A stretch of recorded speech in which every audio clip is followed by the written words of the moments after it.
சொல்லுங்கள், இந்த சைடு சொல்லுங்கள், லேடிஸ் சைடு சொல்லுங்க பார்க்கலாம். போன வாரம் நம்ம என்ன பார்க்க ஆரம்பித்தோம்? இப்போ தலைப்பே போட்டுறோம் பாஸ்டர், அது போன வாரம் பாஸ்டர்.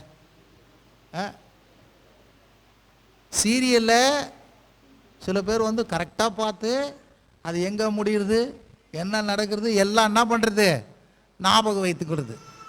சொல்லுங்கள், போன வாரம் என்ன பார்த்தோம்? நீங்கள் சொல்லாமல் நான் தொடங்க போகிறது கிடையாது. யார் அது? பாஸ்டம்மா தான் சொல்கிறாங்க. இந்த சைடு என்ன தெரில பாஸ்டர், என்னமோ கேட்ட மாதிரி இருக்குது. Praise the Lord. நான் சொல்கிறேன், தேவனுடைய வார்த்தை உங்கள் இருதயமாகிய பொக்கிஷத்திலே வையுங்கள். சொல்லுங்கள், இருதயமாகிய பொக்கிஷத்திலே வையுங்கள். அங்கு 1 30 1 100 1 60 என்ன பண்ணோம்? விளையும். இருந்த ஒரு ஆமேன்னு சொல்லுங்கள். இப்போ எங்கே வைக்கணும்? தேவனுடைய வார்த்தை இருதயத்தில் வைக்கணும். அப்போ போன வாரத்தில் நம்ம பார்க்க ஆரம்பித்தோம். என்ன பார்க்க ஆரம்பித்தோம் அப்படின்னா, மகிழ்ச்சி. சொல்லுங்கள், மகிழ்ச்சி.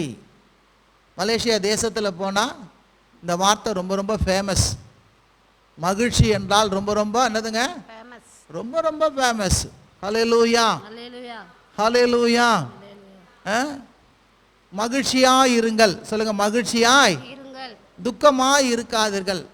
ஏன் மகிழ்ச்சியாக இருக்கும் அப்படின்னா, மகிழ்ச்சி மாத்திரம்தான் நல் மருந்து. மகிழ்ச்சி மாத்திரம்தான் என்னதுங்க? நல் மருந்து. வேதம் சொல்லுது, மகிழ்ச்சி வந்து ஒரு ஔஷதம். மகிழ்ச்சி என்றால் என்னதுங்க? ஒரு ஔஷதம். அது நம்முடைய சரீரத்துக்கு மருந்து, நம்முடைய வாழ்க்கைக்கு மருந்து, எல்லா பகுதிக்கும் அது என்ன பண்ணுது? மருந்தா என்ன பண்ணுகிறது? இருக்கிறது. சந்தோஷம் மாத்திரம்தான் நம்முடைய துக்கங்களையும் வேதனையும் எடுத்து போட முடியும். சொல்லுங்க, சந்தோஷம் மாத்திரம்தான் என்ன பண்ண முடியும்?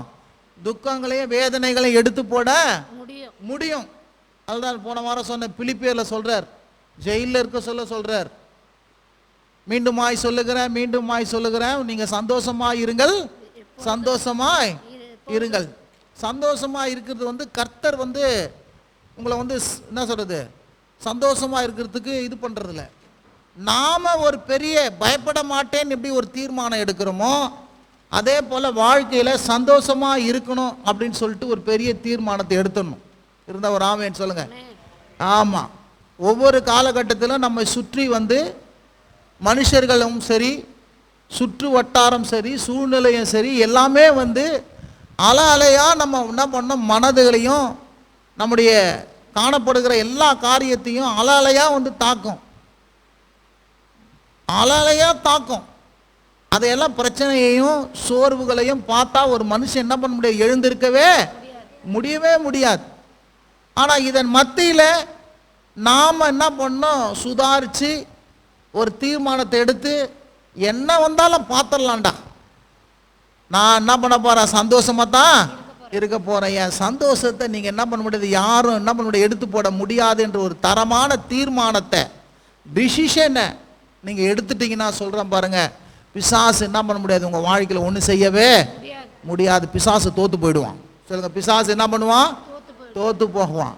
நீங்கள்லாம் பிசாசை வந்து தோக்கடிக்கிற ஆள், அவன் செயலை முறியடிக்கிற ஆள். அவன் எப்படி அவன் வந்து தன் அம்புகளை ஏய்வான்?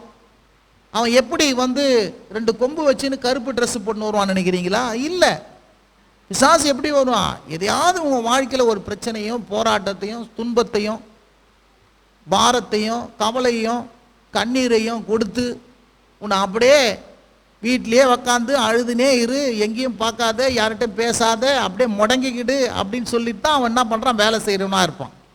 நீ என்ன பண்ண? சுதாரிச்சு, ஏஹே இது நல்லதெல்லாம் கர்த்தர்கிட்ட வரும், பிரச்சனையெல்லாம் பிசாசுக்கிட்ட தான் வரும். ஒரு நமக்கு வந்து ஒரு நாண அறிவு வேணும். சொல்லுங்கள் பக்கத்தில், நாண பிரச்சனை வருதா? அது எங்கேருந்து வருது? பிசாசுகிட்டேருந்து வருது. நன்மையான எந்த இவும் பூரணமான எந்த வரமும் ஜோதிகள் பிதாவிடத்துலேருந்து வருது. பொல்லாத காரியம் பிரச்சனைலாம் எங்கே வருது? பிசாசு கொல்லவும் அழிக்கவும் திருடவும் வரான். அவங்க சந்தோஷத்தை திருட வரான் அவன். அதனால தான் வேதம் சொல்லுது, பிசாசுக்கு என்ன பண்ணாதீங்க? இடம் கொடுக்காதீங்க. சொல்லுங்க, பிசாசுக்கு என்ன பண்ணக்கூடாது? பிரச்சனைக்கும் பிசாசுக்கும் இடம் கொடுக்கூடாது. உள்ளே விட்டால் போதும், அவன் எல்லாத்தையும் செஞ்சுட்டு போயிடுவான். அதனால் என் வாழ்க்கை, என் குடும்பம் எதுலேயும் என்ன பண்ணது, அவனுக்கு இடம் கிடையாது. அந்த காலத்தில் பார்த்தீங்கன்னா 80 போட்டிருப்பாங்க, நோ வேக்கன்சி. என்ன சொல்லுவாங்க? ஏன்னா டெய்லி வந்து வேலை கொடுங்க வேலை கொடுங்கன்னு சொல்லிட்டு எல்லாம் தொந்தரவு பண்ணுறது அப்படினால வெளியே ஒரு போர்டு ஒன்று போட்டிருப்பாங்க. என்ன போட்டிருப்பாங்க? No vacancy. இங்கே வேலைக்கு ஆள் எடுப்பது இல்லை. இப்போ தலைக்கீழே இருக்குது. எல்லா கம்பெனிலும் வேலைக்கு ஆள் தேவை. ஏன்னா இப்போ வேலைக்கு ஆள் கிடைக்கல. எத்தனை பேருக்கு விளக்குதுக்கு நான் சொல்கிறது? நீங்களும் என்ன பண்ணோம், உங்கள் வாசலில் உங்கள் நெத்தியில் வந்து என்ன பண்ணோம், ஒரு எழுதப்படாத ஒரு காரியத்தை வச்சிடணும். என்ன வாதுன்னா, பிரச்சனைக்கும் பிசாசுக்கும் இதுக்கு என்ன பண்ணல, என் வாழ்க்கையில் என் மத்தியில் என்ன இல்லைங்க, நோ வேக்கன்சி. உனக்கு இடம் கிடையவே கிடையாது. சொல்லுங்கள், நோ வேக்கன்சி. இருந்தவர் ஆமேன்னு சொல்லுங்கள். அப்படி எழுதி வச்சுருங்க. அப்படி வச்சுட்டா வச்சிங்களேன், அவன் ஒன்றும் செய்யவே முடியாது. சரி, பார்ப்போம். போன வாரத்தில் நம்ம சந்தோஷமாக இருப்பதை குறித்து நம்ம துவங்கணும். இந்த வாரத்தில் நம்ம பார்ப்போம். சங்கீதம் 5ஆம் அதிகாரம் 11ஆம் வசனம். யாராவது வாசிங்க. 5:11. உம்மை நம்புறவர்கள் யாவும் சந்தோஷித்து என்னாலும் கம்பீரிப்பார்களாக. நீர் அவர்களை காப்பாற்றுவீர். உம்முடைய நாமத்தை நேசிக்கிறவர்கள் உம்மில் களி கூறுவார்களாக. கவனிங்க, உம்மை நம்புகிறவர்கள் யாவரும் சந்தோஷித்து என்னாலும் கம்பீரிப்பார்களாக. அந்த வசனம் சொல்லுது பாருங்க.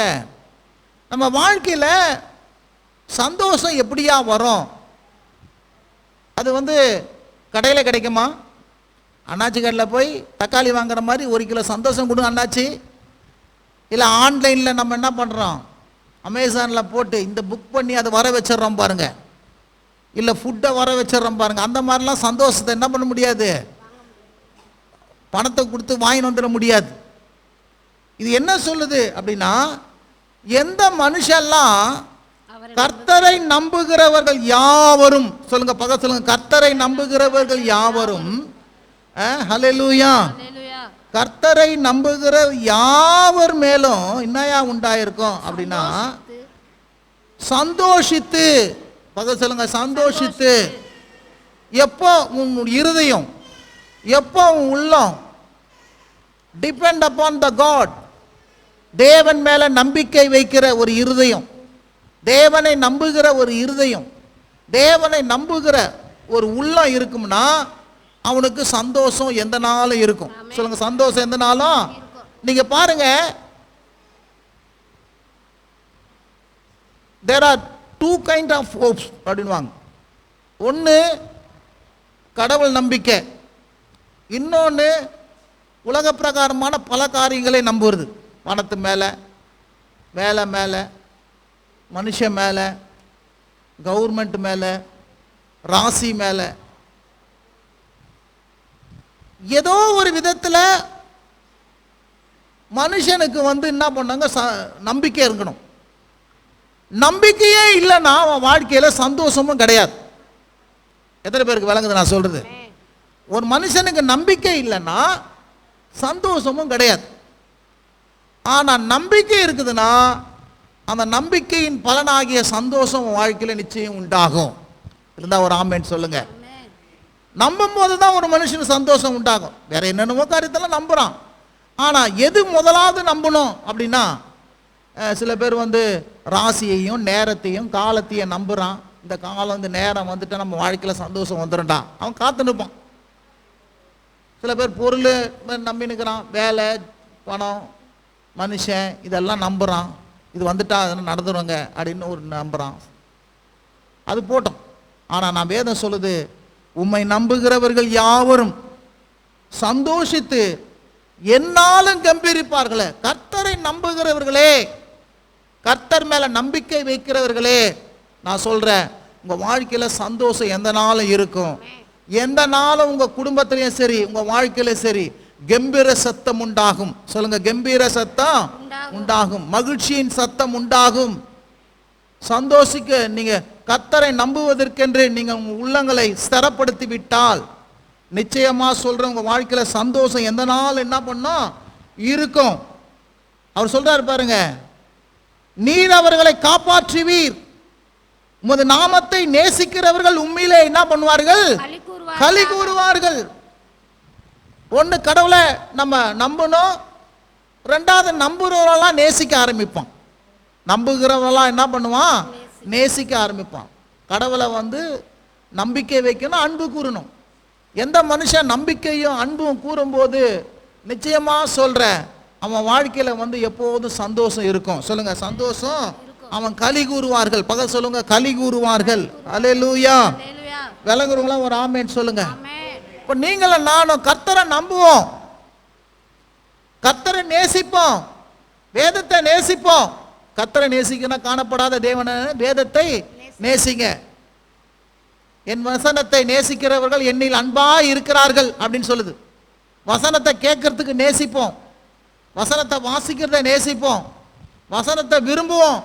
நான் சொல்றேன், எவ்வளோத்துக்கு எவ்வளோ வசனத்தை விரும்புறீங்களோ, கர்த்தருடைய சமூகத்தை விரும்புகிறீங்களோ, பிரசன்னத்தை விரும்புகிறீங்களோ, நான் சொல்றேன் உங்க வாழ்க்கையில சந்தோஷம் எப்போதும் இருக்கும். சந்தோஷம் எப்போதுமே இருக்கும். அந்த சந்தோஷம் பாருங்க, சந்தோஷம் வரும்போது துக்கம் எல்லாம் வேதனை எல்லாம் என்ன பண்ணோம், வீசி எரிஞ்சு போடும். அலை அடிக்குது பாருங்க, காத்தம் அலை அடிக்குதுன்னா உள்ள இருக்கிற அந்த பேப்பர் நுரை இது அந்த சக்கையெல்லாம் என்ன பண்ண கடல்ல எடுத்துன்னு தள்ளிடும். அது என்ன சொல்றாங்கன்னா, அது கடலையே சுத்தம் பண்ணுமா. அது சொல்லுங்க, கடலையே சுத்தம் பண்ணுமா. உங்க சந்தோஷம் உங்க வாழ்க்கையே என்ன பண்ணுமா, சுத்தம் பண்ணிவிடும். வாசிங்க அடுத்த ஒரு வசனத்தை, 6ஆம் அதிகாரம் 11ஆம் வசனம்.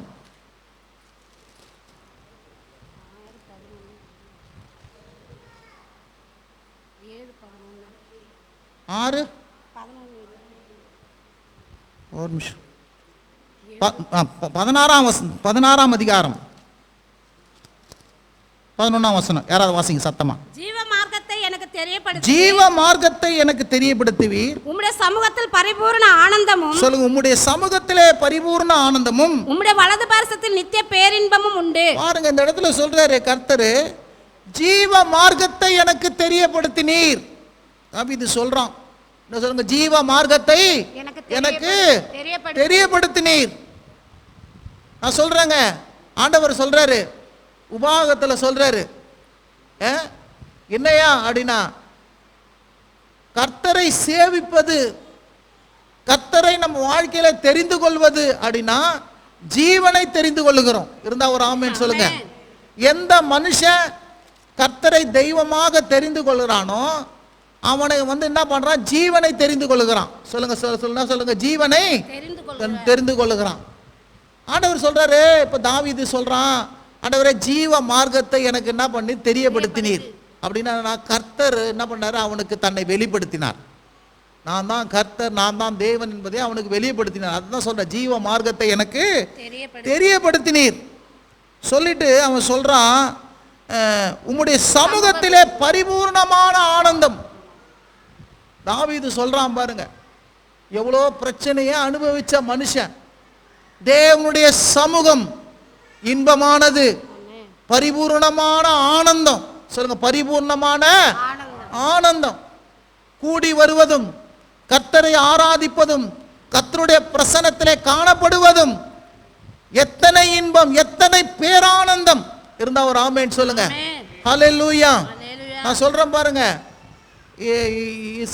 நாளெல்லாம் வேலை செய்யறான், ஒரு 700 ரூபாய் சம்பாதிக்கிறான், ஒரு 200 ரூபாய் 500 ரூபாய் கொடுத்துருவான் பாரு, 200 ரூபாய் அவன் பாக்கெட்டில் வச்சுப்பான். நேராக சாயந்தரம் ஆனால் கடையில் போய் நிற்பான். கடையில் போய் நின்று அவனுக்கு என்னது அதை போட்டோன்னா அவ்வளோதான், அவன் செஞ்ச வேலை களைப்பெல்லாம் நீங்கிட்டுன்றான், அவன் எல்லாத்தையும் மறந்துடுறான். ஒரே சந்தோஷமாக என்ன பண்ணுறாங்க, ஒரே உலரம் சந்தோஷம் அவனுக்கு. இது என்னதுங்க, ஒரு மாயையான சந்தோஷம். நான் சொல்கிறேன், அந்த 200 ரூபாய் அதை தேடி போனால் அதை குடித்தா அவனுக்கு அப்படி ஒரு சந்தோஷம், பொய்யான ஒரு டெம்பரவரியாக சந்தோஷம் வருதுன்னா, நான் சொல்கிறேன், தேவ சமூகத்தில் கூடி வரும்பொழுதெல்லாம் அது எப்பேற்பட்ட பேரானந்தம் வரும் என்பதை நீங்கள் நினச்சி பாருங்க. இருந்தால் ஒரு ஆமென் சொல்லுங்க. இந்த வாரம் நீ தேவ சமூகத்தில் கூடி கர்த்தரை ஆராதிச்சுட்டு நான் சொல்கிறேன், அந்த மாரம் ஃபுல்லா வாழ்க்கையில பேரானந்தம் உண்டு. இருந்தா ஒரு ஆமேன் சொல்லுங்க. நல்ல செய்தியே கேட்டுன்னு இருப்பீங்க, நல்ல காரியங்களே நடந்திருக்கும். உங்க வாழ்க்கை அந்த சந்தோஷத்தினால என்ன பண்ணோம், நிறைந்திருக்கும். ஏன் அப்படின்னா ஜீவ மார்க்கம், தேவ சமூகத்தை நாடி வருவது என்ன மார்க்கங்க? வாழ்வளிக்க கூடிய ஒரு மார்க்கம், ஜீவனை தருகிற ஒரு மார்க்கம். இப்படிப்பட்ட ஒரு வழி வேற ஒரு வழியே கிடையாது. அதனால தான் இயேசு சொல்றார், நானே வழி. இருந்தா ஒரு ஆமேன் சொல்லுங்க. நானே வழி. இந்த வாழ்க்கையில பாருங்க, கர்த்தரை நீங்க தெரிந்து கொள்ளும் போது உங்க வாழ்க்கையில பேரானந்தம் உண்டு. பக்கத்தை சொல்லுங்க, பேரானந்தம் உங்களுக்கு உண்டு. இருந்தா ஒரு ஆமேன் சொல்லுங்க. ஹல்லேலூயா. உம்முடைய சமூகத்திலே பரிபூர்ண ஆனந்தமும் உம்முடைய வலபரிசத்திலே நித்திய பேரின்பமும் உண்டு. இருந்தா ஒரு ஆமேன் சொல்லுங்க. வலபரிசத்திலே தேவனுடைய சமூகத்திலே, அப்பயே தாவீது சொல்றான் பார், தேவனுடைய வலபரிசத்திலே குமாரனாகிய இயேசு கிறிஸ்து என்ன பண்றாரு? இருக்கிறாரு. குமாரனாகிய இயேசு உங்களுக்காக மரித்து ரத்த சிந்தி உயிர்த்தெழுந்து தேவ வலபரிசத்தில் அமர்ந்திருக்கிறாரு. அவர் உங்களுக்காக நாள்தோறும் பரிந்து பேசிக்கொண்டே இருக்கிறாரு, உங்களுக்காக வேண்டிக் கொண்டே இருக்கிறாரு. அந்த இயேசு கிறிஸ்து உயிர்த்தெழுந்து பரமேறி பிதாவின் வலபரிசத்திலே அமர்ந்திருக்கிறபடினாலே நான் சொல்றேன், நித்தியமா உங்க வாழ்க்கையில என்ன பண்ண போதுங்க? பேர் இன்பம் உண்டாகுமா? இருந்தா ஒரு ஆமேன் சொல்லுங்க. பெரிய இன்பம், பெரிய இன்பம், சாதாரண இன்பம் கூட கிடையாது. எத்தனை பேருக்கு விளங்குது நான் சொல்றது?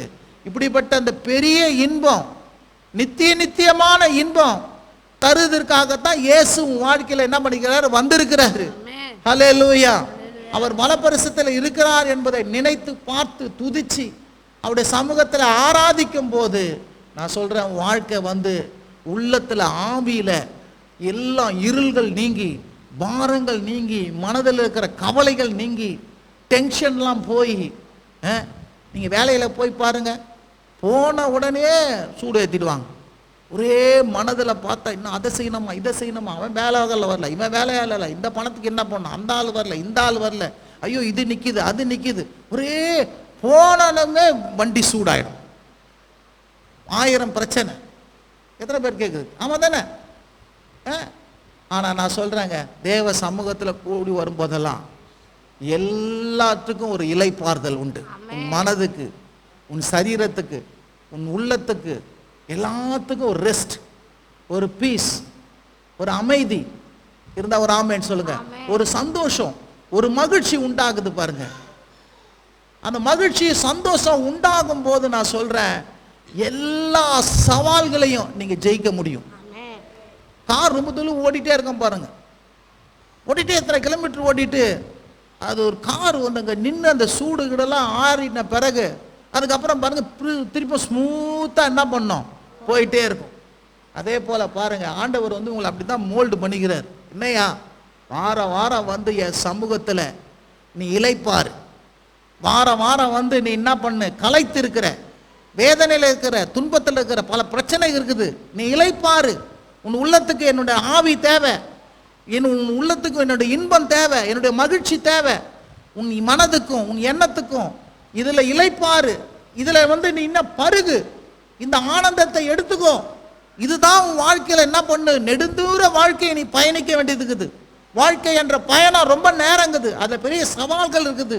நீ தேவனுக்கென்று சரி மனுஷனுக்கென்று உனக்கென்ற பொறுப்புகளை செய்வதற்கு ஒரு பெரிய சேலஞ்ச் இருக்குது. இதெல்லாம் செஞ்சு முடிக்கிறது உன் பலத்தினால ஆகாது. என்னுடைய சமூகத்தில் வந்து இளைப்பாரு, நான் எல்லாத்தையும் உன்னை பார்த்து கொள்றேன்றார். இருந்தா ஒரு ஆமேன் சொல்லுங்க. ஹல்லேலூயா. அதனால தான் வாரத்தின் முதல் நாள் ஆண்டவருடைய சமூகத்தில் முதல்ல தேடி வந்து நம்ம நேரத்தை கொடுத்து அவருடைய சமூகத்தில் இளைப்பாறும் போது நான் சொல்றேன், நிச்சயம் நம்ம வாழ்க்கையில வந்து என்ன பண்ண முடியும், அந்த வாரத்தின் நாட்கள் எல்லா காரியங்களையும் வெற்றியாய் நம்ம என்ன பண்ண முடியும், கடந்து செல்ல முடியும். இருந்தா ஒரு ஆமேன் சொல்லுங்க. ஏங்க, நித்திய பேரின்பமும் இளைப்பாறுதலும் அவருடைய சமூகத்துல உண்டு. 21ஆம் வசனம் 6ஆம் அதிகாரம் எடுத்து வாசிங்க.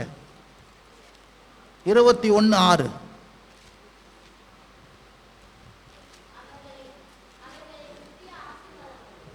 அவரை நித்திய ஆசீர்வாதங்களுக்குள்ளாக்குறீர், அவரை உம்முடைய சமூகத்திலே மகிழ்ச்சியினால் பூரிப்பாக்குகிறீர்.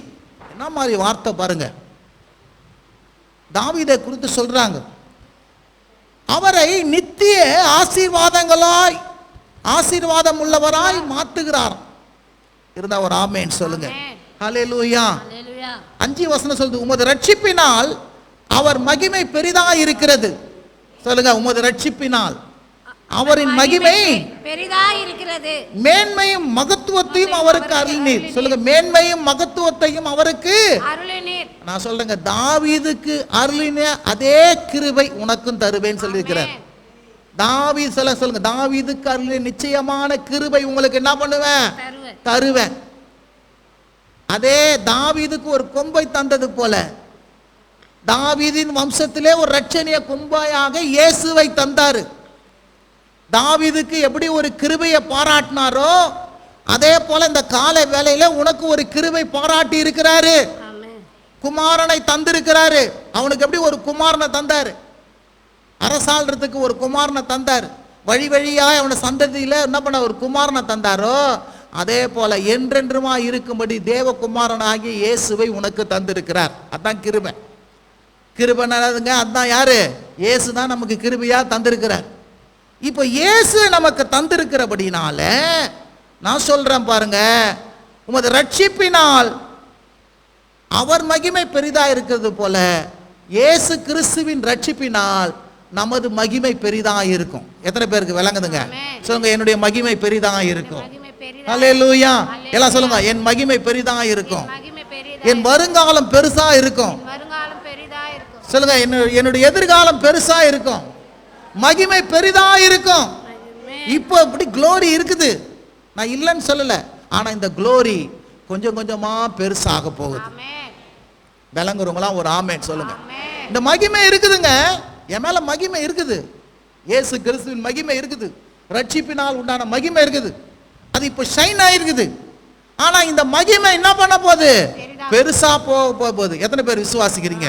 ஹல்லேலூயா. சூரியன் நடுப்பகலே உதிக்கிறது போல என் மகிமை என்ன பண்ண போகுது? வர வர வர வர பெருசா போகுது. இருந்தா ஒரு ஆமென் சொல்லுங்க. என் மேன்மையும் மகத்துவத்தையும் கர்த்தர் எனக்கு என்ன பண்ண போறாரு?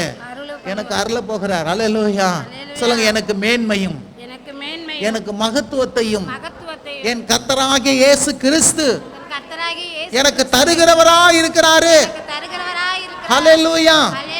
சொல்லுங்க, மேன்மையும் மகத்துவத்தையும் கர்த்தராகிய இயேசு கிறிஸ்து எனக்கு தருகிறவராய் இருக்கிறார். ஹல்லேலூயா. தாவீதை இப்படி நித்திய ஆசீர்வாதத்தினாலே ஆசீர்வாதம் உள்ளவராய் மாத்துறாரோ உன்னையும் என்னையும் நித்திய ஆசீர்வாதம் உள்ளவராய் மாத்துகிறார். எத்தனை பேருக்கு விளங்குதுங்க? நித்திய ஆசீர்வாதம் உள்ளவராய் என்ன பண்றாரு? மாத்தி இருக்கிறாரு. நித்தியம் என்னதுங்க? நான் சொல்றேன், இயேசு கிறிஸ்து வரும் வரைக்கும் பூமியிலும் இதற்கு பிறகு இருக்கிற அடுத்த பூமியிலும் நாமும் நம்முடைய சந்ததியும் நித்திய ஆசீர்வாதம் உள்ளவராய் மாத்துகிறார். ஏங்க, ஒரே ஒரு காரணம், நீயும் நானும் இந்த இயேசு கிறிஸ்துவை ஆண்டவரா இரட்சகரா ஏற்றுக்கொண்டபடினாலே நம்முடைய செயல்கள் நிமித்தமா இல்லை, நம்முடைய காரியங்கள் நிமித்தமா அல்ல, அவருடைய கிருபை நிமித்தமா என்றென்று நம்முடைய சந்ததி என்ன பண்ண போகுது? நல்லா இருக்க போகுது. நித்தியமா ஆசீர்வாதம் உள்ளவரா என்ன பண்றாரு? மாற்றுகிறவராய் இருக்கிறாரு. இருந்தா ஒரு ஆமென் சொல்லுங்க. ஹல்லேலூயா. அதுக்கப்புறம் சொல்றாரு, உங்களுடைய சமூகத்திலே மகிழ்ச்சினால என்ன பண்றீர்? பூரிப்பாக்குகிறீர். சொல்லுங்க, பூரிப்பாக்குறாராம். என்ன மாதிரி ஒரு வார்த்தை பாருங்க. ஹல்லேலூயா. மகிழ்ச்சினாலே தேவ சமூகம், தேவனுடைய பிரசன்னம், அவர் நம்முடைய வாழ்க்கை, நம்முடைய குடும்பம், நம்முடைய எல்லாவற்றையும் ஆசீர்வதித்து நமக்கு மேன்மையும் மகத்துவத்தையும் தந்து நம்மை பெரிய ஆளாக்கி அவர் என்னையா பண்றாரு? ஆசீர்வதித்து என்ன பண்றாரு? மகிழ்ச்சினாலே உன் வாழ்க்கை என் வாழ்க்கை என்ன பண்ற? பூரிப்பாக்குறார். எல்லாம் கரங்களை தட்டி கர்த்தர் நாமத்தை மகிமைப்படுத்துங்க. ஹல்லேலூயா. துக்கத்தினால அமிழ்ந்து போக பண்ண போறது இல்ல, உன் வாழ்க்கையை பூரிப்பாக்க போகிறாருங்க. அவர் ஆசீர்வதித்து ஒரு மகத்துவத்தை தந்து, ஒரு பெருமையை தந்து, ஒரு மேன்மையை தந்து, ஒரு பெரிய காரியங்களை செய்து, நான் சொல்றேன், தாவீதுக்கு எதை செய்தாரோ இன்றைக்கு நமக்கும் அதை செய்கிறவரா என்ன பண்றாரு? இருக்கிறார். விளங்குறவங்களாம் ஒரு ஆமென் சொல்லுங்க. ஹல்லேலூயா. இந்த வசனம் சொல்றேன்னா, இந்த வசனம் சொல்லும் போது பாருங்க, தேனா உன் காதுல இன்னிக்கணும், உள்ளம் வந்து பூரிப்பாகணும். ஹல்லேலூயா. தேவன் எதை கொண்டு செய்கிறாரு? அவர் வார்த்தையை கொண்டு உன் வாழ்க்கையை மாத்துறாரு. ஆமென். ஹல்லேலூயா. ஹல்லேலூயா. வேலங்கருவங்களாம் ஒரு ஆமேன் சொல்லுங்க. ஆமென். 32ஆம் அதிகாரம் 11வது வசனம் எடுத்து படிங்க. எல்லா வசனத்தை எடுத்து படிங்க, அப்படி நோட் பண்ணிக்க வச்சுக்கோங்க. நீதிமான்களே, ஆ, கர்த்தருக்குள் மகிழ்ந்து களி கூறுங்கள். நீதிமான்களே கர்த்தருக்குள் மகிழ்ந்து என்ன பண்ணுங்க? களி கூறுங்கள். களி கூறுங்கள். செம்மையான இருதயம் உள்ளவர்களே, செம்மையான இருதயம் உள்ளவர்களே, நீங்கள் எல்லோரும் ஆனந்த முழக்கமிடுங்கள். நீங்கள் எல்லாரும் ஆனந்த முழக்கமிடுங்கள். சொல்றது வேதம் சொல்லுது பாருங்க. நீதிமான்களே, பக்கத்துல சொல்லுங்க, நீதிமான்களே நீதிமான்களே, கர்த்தருக்குள் மகிழ்ந்து களி கூறுங்கள். கர்த்தருக்குள் மகிழ்ந்து. களி கூறுங்கள். எப்பா உனக்கு மகிழ்ச்சியை கொடுத்திருக்கிறாரு. அந்த மகிழ்ச்சி உன் வாழ்க்கையில எப்போது இருக்கணுமா? அந்த மகிழ்ச்சி வேலை செய்யணுமா? முதல்ல நீங்க என்ன பண்ணுங்க? ஹல்லேலூயா. நீங்க முதல்ல என்ன பண்ண? மகிழ்ந்து களி கூறுங்க. சொல்லுங்க, மகிழ்ந்து களி கூறுங்கள். மகிழ்ந்து களி கூறு மகனே பயமே வேண்டாம் அப்படின்னு சொல்லி என்ன பண்ணிக்கிறார்? பாடிக்கிறார் பாருங்க. அப்ப களி கூறணும், மகிழ வேண்டும். பக சொல்லுங்க, மகிழ வேண்டும், களி கூற வேண்டும். எதுலங்க? நான் பீச்சுக்கு போய் சந்தோஷமா இருக்கிறேங்க, குயின்ஸ்லாண்டுக்கு போய் சந்தோஷமா இருக்கிறேங்க, பிரியாணி சாப்பிட்டுட்டு சந்தோஷமா இருக்கிறேங்க. நாங்கள் அதெல்லாம் செய்யுங்க. ஆனால் வேதம் சொல்லுது, முதல்ல கர்த்தருக்குள் மகிழ்ந்து சந்தோஷமா இருங்கள். பக்கத்துல சொல்லுங்க, கர்த்தருக்குள். அதெல்லாம் செய்யுங்க, நான் வானன்னு சொல்ல. ஆனா முதல்ல எதுல சந்தோஷமா இருக்கணும்? கர்த்தருக்குள் மகிழ்ந்து களி கூறுங்கள். சொல்லுங்க, கர்த்தருக்குள் மகிழ்ந்து களி கூறுங்க. கர்த்தரை நினைச்சு பாருங்க, அவரை யோசிச்சு பாருங்க, அவரை ஸ்தோத்தரிங்க, அவரை துதிங்க, அவருக்கு நன்றி செலுத்துங்க. யாருங்க இதெல்லாம் செய்வான்? நீதிமான்களே. பக்கத்து சொல்லுங்க, நீதிமான்களே. பாவி செய்ய மாட்டான், அநீதிமான் செய்ய மாட்டான். ஆனா நீங்களும் நானும் நீதிமான். சொல்லுங்க, நீங்களும் நானும் நீதிமான். எதனால நீதிமான்? இயேசுவை நம்பினதுபடினால, இயேசுவை விசுவாசித்தபடினால நம்ம எல்லாம் யாருங்க? நீதிமான். என் புண்ணியமோ என் நல் நடக்கையோ என்னை நீதிமானா மாத்தல. என்னுடைய நீதி எல்லாம் அழுக்கும் கந்தையுமா இருக்குது, எல்லாம் ஓட்டை உடைச்சலாங்குது. ஆனா என்ன அழுக்கும் கந்தையா இருந்த என்ன அவர் நாமத்தை விசுவாசித்தபடினால என்னை நீதிமானா மாத்திட்டார். இருந்தா ஒரு ஆமென் சொல்லுங்க. ஹல்லேலூயா, ஹல்லேலூயா. இப்ப நீதிமானா மாத்திட்டார். இப்போ நீதிமானா மாத்தினபடினால நான் சந்தோஷமா இருக்கிறேன். ஹல்லேலூயா. நீ பாவியா இருந்தா நீ சந்தோஷமா இருக்க முடியாதுங்க. பாவத்திலேயே இருந்தா சந்தோஷமா இருக்க முடியாது. அதனால தான் ஆண்டவர் சொல்றாரு, பாவத்தில் இருக்காத, நீ பாவத்திலிருந்து வெளியே வா. பாவத்திலிருந்து வெளியே வரதுக்கு ஒரே வழி, என்னை நம்பு, என்னை விசுவாசி, என்னை ஏற்றுக்கொள்ளு. என்னை நம்பு, என்னை விசுவாசி, என்னை ஏற்றுக்கொள்ளு. அப்ப என்ன பண்ணாங்க? உன் உள்ளம் வந்து பாவத்தினால குத்தப்படுறது நிறுத்தி, பாவம் கழுவப்பட்டு உள்ளத்துல வந்து நீதியை நீ தரித்து கொள்ளுவ. இந்த பிரஸ்ட் பிளேட் நெஞ்சில உள்ளத்துல நீதி என்னும் மார்க்கவசம் உனக்கு உண்டாகும். இந்த நீதி என்ற மார்க்கவசம் உண்டாயிடுச்சுனாலே உன் உள்ளத்துல இருக்கிற பாவத்தை எல்லாம் ஆண்டவர் கழுவி அக்கிரமத்தை எல்லாம் போக்கி தேவ நீதியை தருவார். இருந்தா ஒரு ஆமென் சொல்லுங்க. இந்த நீதியை தந்தா தான் ஒரு மனுஷன் துதிக்க முடியும். இன்னைக்கு கர்த்தரை துதிச்சு சந்தோஷமா இருக்கிறீங்கன்னா காரணம் என்னங்க? உங்களால அல்ல, கர்த்தர் உங்களை நீதிமானா மாத்திட்டார். எந்த பாவியாவது பாருங்க இப்படிப்பட்ட ஒரு சந்தோஷம் இருக்குமா? அவனுக்கு வரவே வராது. நீ உனக்கு தான் ஏசப்பா தெரிஞ்சுக்கிட்டார், நீ வேணா போ அப்படின்வாங்க. ஏன்? நீதி இருக்கிறவங்க தான் கர்த்தருக்குள்ள மகிழ முடியும். நீதி இல்லாதவங்க கர்த்தருக்குள்ள என்ன பண்ண முடியாது? மகிழ முடியவே. நீதிமான் மகிழ்ந்து களி கூறுவான். நீதிமான் பாடி சந்தோஷமாய். யாருக்குள்ள அந்த நீதியின் உணர்வு இருக்கிறதோ, இயேசு என்னை நீதிமான் ஆக்கினார் என்று நம்பிக்கை இருக்குதோ, விசுவாசம் இருக்குதோ, அவனுக்கு தான் மகிழ்ச்சி இருக்கும். இருந்தா ஒரு ஆமென் சொல்லுங்க.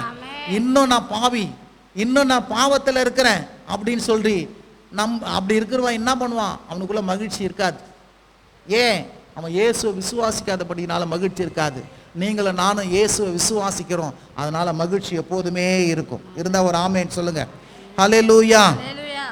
நீதிமான்கள் கர்த்தருக்குள் என்ன பண்ணுவாங்களாம்? மகிழ்ந்து களி கூற. செம்மையான இருதயம் உள்ளவர்களே. சொல்லுங்க, உங்க இருதயம் என்ன பிடிக்குதுங்க? செம்மையான இருதயம் உள்ளவர்களே, நீங்க எல்லாரும் ஆனந்த முழக்கம் இடுங்கள். சொல்லுங்க, எல்லாரும் என்ன பண்ணுங்க? ஆனந்த முழக்கம் இடுங்கள். மீண்டும் மீண்டும் சொல்றேன், துக்கமா இருக்காதீங்க. துக்கமா இருக்காதீங்க. ஹல்லேலூயா. துக்கம் ஆளை விழுங்கிடும்.